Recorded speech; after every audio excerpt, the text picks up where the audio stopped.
Hello mga kapuso, nandito tayo ngayon sa Centro Escolar University para sa kanilang event.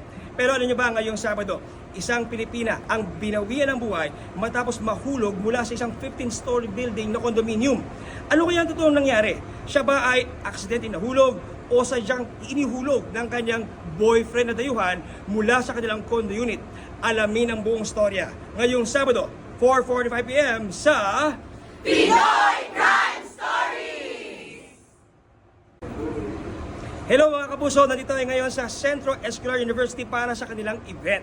Pero alam niyo ba, ngayong Sabado, isang Pilipina ang binawian ng buhay matapos mahulog mula sa isang 15-story building na condominium. Ano kaya ang totoong nangyari? Siya ba ay aksidente nahulog o sadyang inihulog ng kanyang boyfriend na dayuhan mula sa kanilang condo unit? Alamin ang buong storya ngayong Sabado, 4:45 PM sa Pinoy Crime